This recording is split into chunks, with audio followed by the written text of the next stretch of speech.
کوشش کریں کہ اختلافی مسائل سے بچیں اور اس میں جھگڑے نہیں اور اس کو بہت ایشو نہیں بنائیں. خاص طور پر ہمارے ہاں جس موضوع پہ بہت رمضان میں جھگڑا ہوتا ہے وہ تراویح کی تعداد ہے.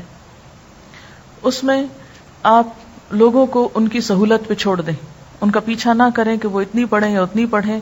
یہ ایسی چیزیں نہیں ہیں کہ جس پر ہم آپس میں دل برے کریں اور مسلمانوں کی اجتماعیت میں خلل آئے اور ایک دوسرے پر حرف اٹھائیں, کیونکہ یہ تقویٰ کے خلاف ہے.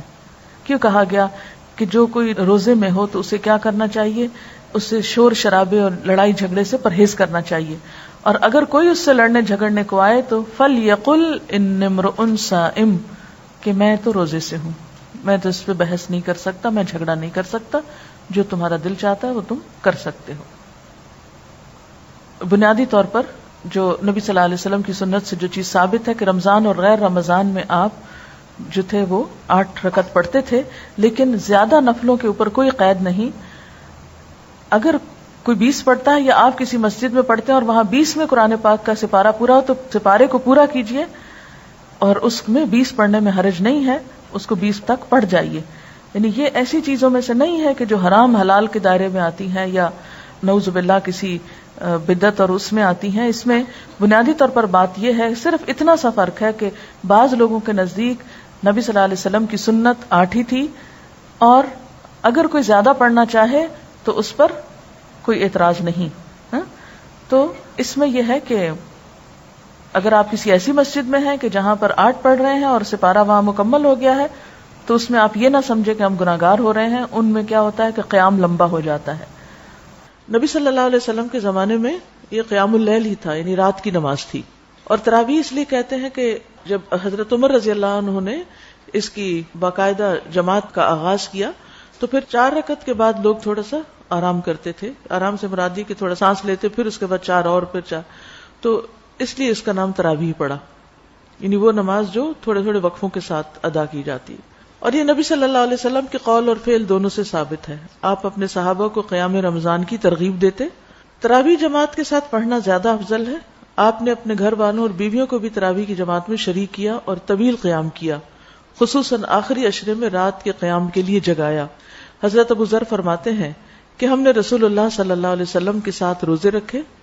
آپ نے 23ویں رات تک ہمارے ساتھ رات کی نماز نہیں پڑھی, پھر 23ویں رات کو ہمیں لے کر کھڑے ہوئے, یہاں تک کہ 1/3 رات گزر گئی, 1/3, اتنا لمبا قیام کیا. پھر 24ویں رات کو نماز نہیں پڑھائی, لیکن 25ویں رات کو آدھی رات تک نماز تراویح پڑھے, پہلے سے بھی زیادہ لمبا. ہم نے عرض کیا, یا رسول اللہ صلی اللہ علیہ وسلم, ہماری آرزو تھی کہ آپ باقی رات بھی ہمارے ساتھ نوافل پڑھتے. آپ صلی اللہ علیہ وسلم نے فرمایا, جو شخص امام کے ساتھ اس کے فارغ ہونے تک نماز میں شریک رہا اس کے لیے پوری رات کا قیام لکھ دیا گیا. یعنی آدھے میں نماز چھوڑ کے نہ آ جائے انسان, اینڈ تک ساتھ رہے. پھر آپ نے 27ویں رات تک نماز نہ پڑھائی.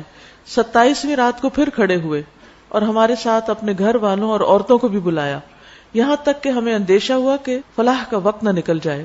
راوی کہتے ہیں میں نے ابو ذر سے پوچھا فلاح کیا ہے, تو انہوں نے کہا سحری کا وقت.